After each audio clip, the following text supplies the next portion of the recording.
And just like that, playoff season has officially begun. On with the show.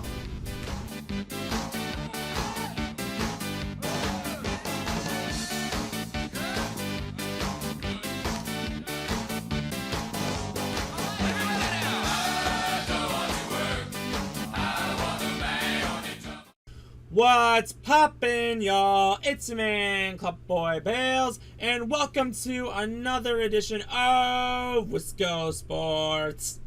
So anyways, Wildcard Week is here, and I am excited as ever. In today's video, I will be making my predictions for Wildcard Weekend, and it's going to be a blast. Thankfully, as a Packer fan, we don't get to play, which means we get to rest, and I get to watch some fun football without any stress. So, yeah, it's going to be fun times. Absolutely, I am very excited. It's one of those times where I put aside everything and just sit back and watch some football. So anyways, let's get to the video. So starting off today's matchups, we have the Indianapolis Colts taking on the Buffalo Bills. Of course, just going on with these two teams for a little bit. The Colts, you know, they got Phillip Rivers. They signed him to a one-year deal. The veteran, obviously, he's at the end of his career, so this could possibly be the last year of his career. They drafted rookie Jonathan Taylor, who had the best performance of his career: 30 carries, 253 yards. What a game for him, which is pretty outstanding.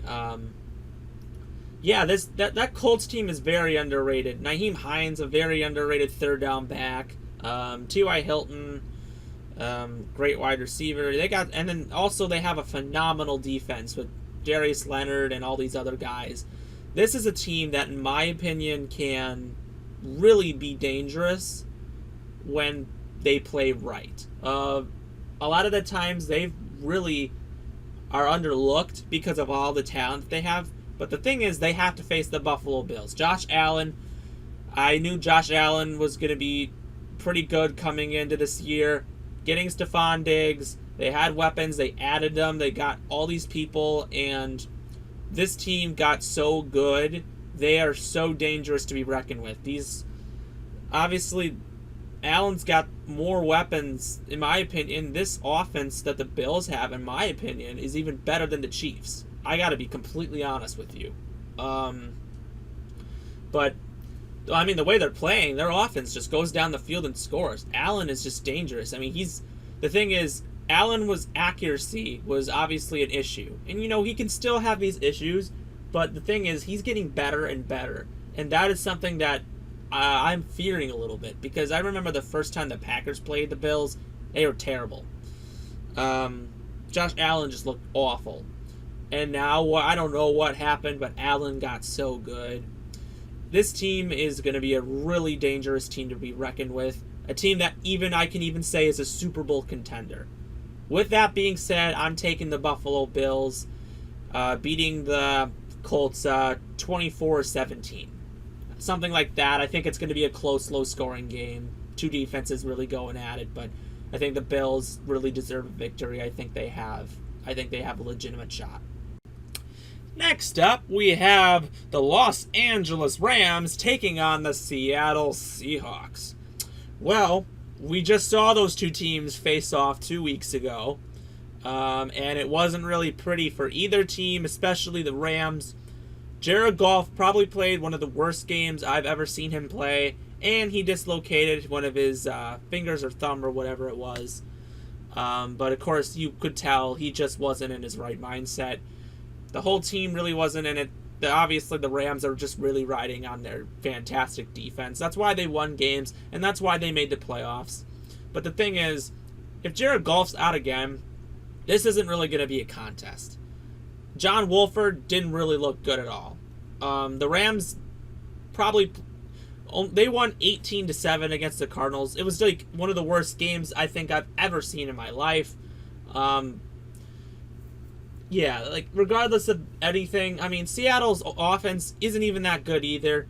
I'm not even impressed with Seattle. They can seem threatening, but, like, from what I know, from what I've seen from later on in the season for Russell Wilson, he just hasn't really seemed to be getting anything working, and that's why they've been later. Obviously, the last 2 games out of Russell Wilson, the Seattle's offense should be doing much more than what they're doing, but they're not.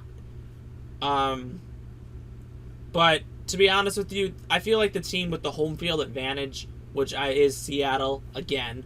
I feel like this game is just going to repeat what happened the previous 2 weeks. Especially if Jared Goff doesn't play, I'm definitely going to say that this game should go to Seattle, in my opinion. I feel like they are the better team right now. And I think if I were the Rams, I'd actually try to rebuild, and I don't think Goff's the guy.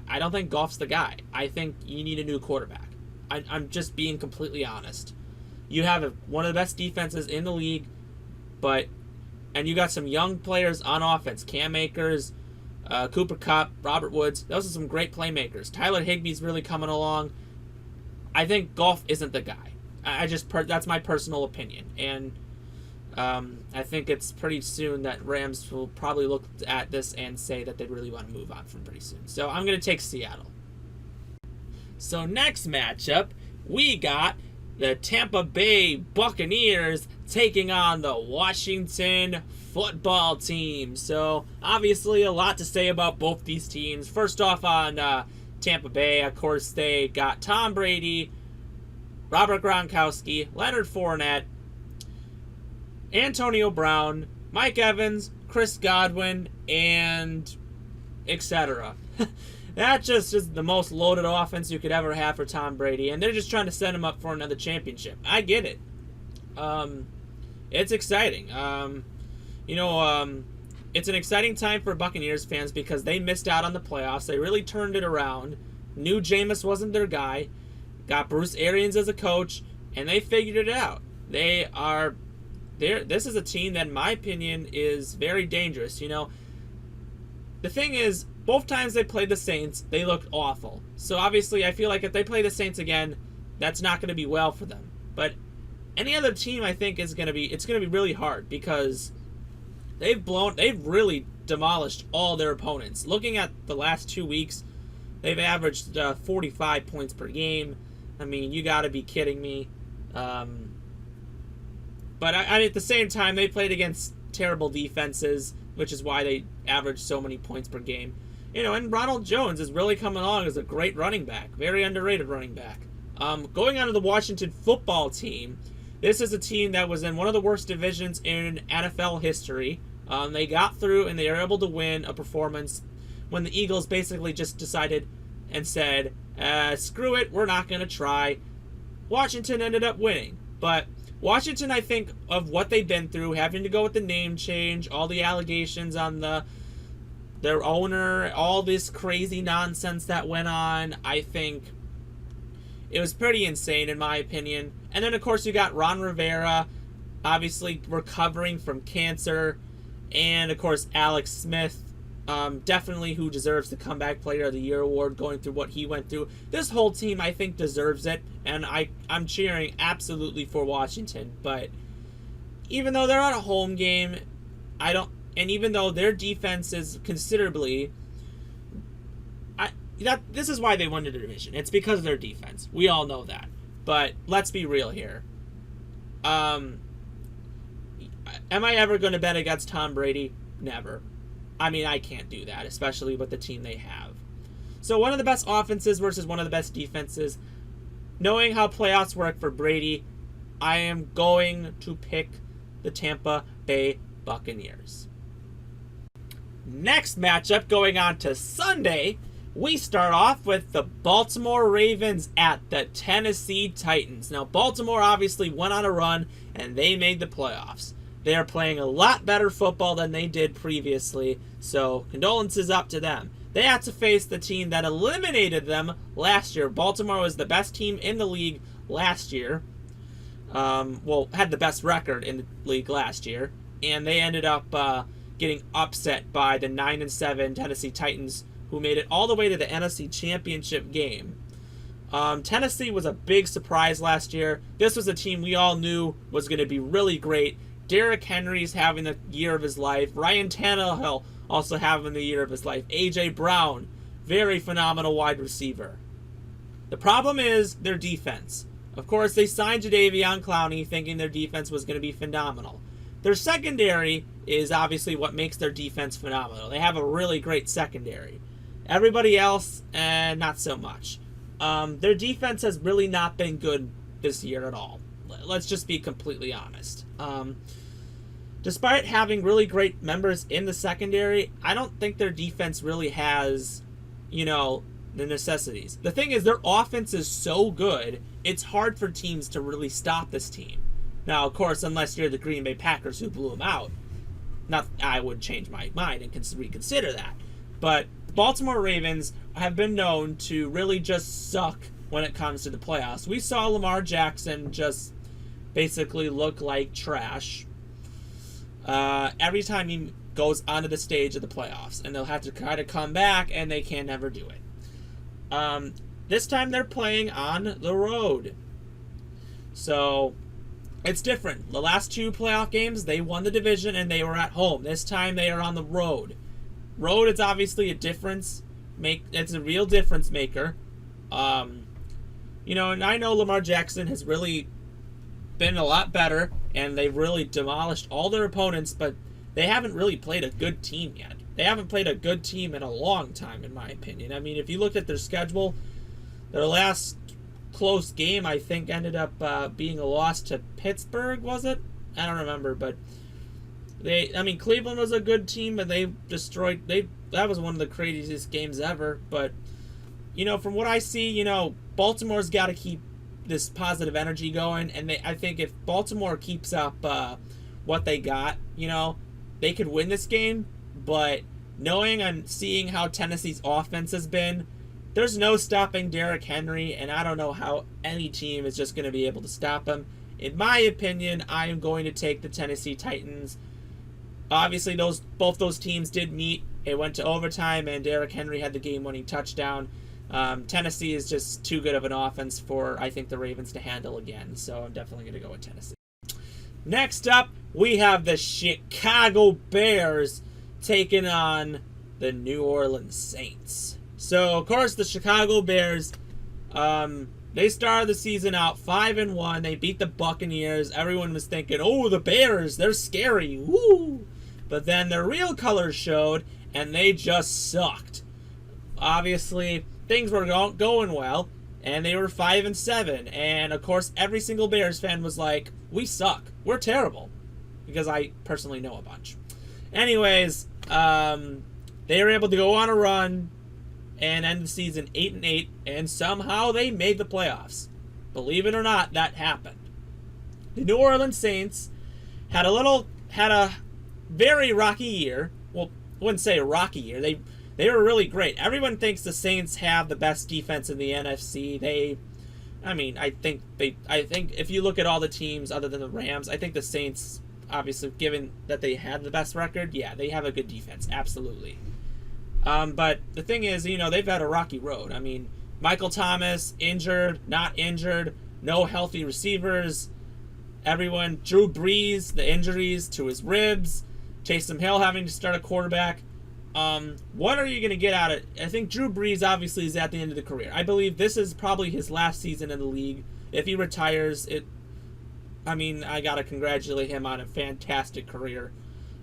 He deserves everything, every recognition. Winning a Super Bowl is everything you can do. So I don't hate on Drew Brees. I've always been a fan of him. So, but the thing is, you got Alvin Kamara. He's just having an outstanding year. The thing is, the whole thing about the COVID thing where he got COVID, it's tough. And Alvin Kamara is one of those pieces on this offense that really knows how to tick. He is just dangerous, and it's really tough for defenses to stop a guy like that. And that's just facts. The thing is, the Bears, they had themselves a run, but is Mitchell Trubisky truly going to lead this team to a victory against a defense that good in New Orleans? I obviously, Bears fans are like, they don't even care about this season. I know Bears fans, and they could not even care less about the season. They're happy they made the playoffs, but with Trubisky, they can't do that. I mean, Trubisky isn't a star. If you would have drafted Mahomes or Watson, maybe, but with Trubisky, no. With Foles, no. They need a rebuild, period. If you want to win games, rebuild your team. Absolutely, I'm going to go with the Saints. They cannot choke again, especially against the Chicago Bears. And to finally finish up this wild card weekend, we have the Cleveland Browns. Yes, I said the Cleveland Browns. You heard me correctly. Facing the Pittsburgh Steelers. Obviously, both those teams played last week, and Cleveland won, which obviously meant they got in. Steelers obviously rested a lot of their players. This is obviously going to be a different matchup now. So, of course, the Browns, they got in barely.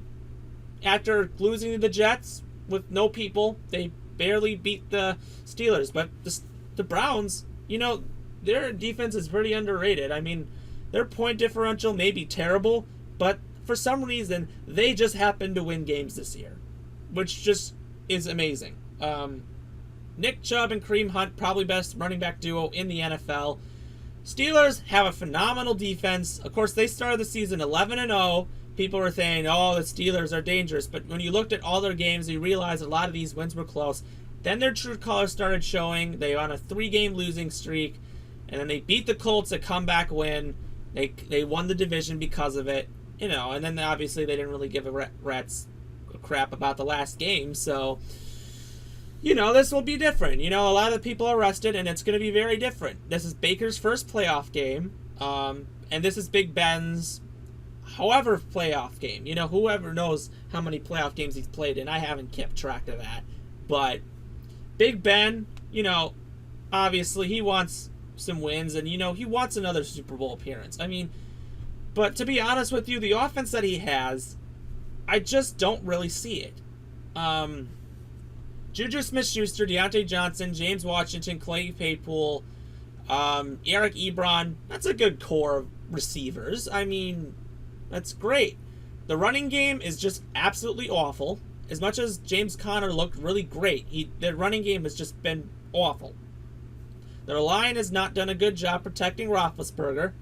So, you just got to really trust, Roethlisberger, is a great quarterback because he knows how to win games. That's why he's great.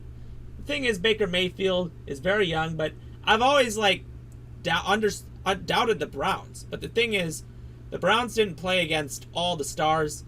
They're going to bring all the stars, and this is going to be a totally different matchup. Of course, both these teams I don't think really want to play each other, and usually when one team is good and they try to rest all their people and then they all come back, it's just different. So from my perspective, I'm obviously going to pick with the more veteran team, which obviously is the Pittsburgh Steelers. As much as I'm very happy the Browns made the playoffs, it's been 17 years, and this is like a rematch. The last time they made, obviously, it's 2003. Last time Browns made the playoffs, they ended up beating the Steelers. A lot of people forgot about that. Maybe things could change. Maybe things will stay the same. Who knows? But from what I see, Pittsburgh is definitely the team that I think will win. Well, that's that. Anyways, last time I did wildcard predictions, I got them all wrong. Hopefully, things will go better for me this time. But things happen. You can't predict everything, and I'm no expert, but I just know my sports, and I love my sports. Plus, I'm a huge Packer fan. What can you tell? But whoever the Packers end up playing next week, I'll be ready for it, even if it's Tampa Bay. But anyways, it's an exciting time to be a Wisconsin sports fan. It's a exciting time to be a sports fan, and I love this. I love watching playoff football. It's always the best of the best going at it.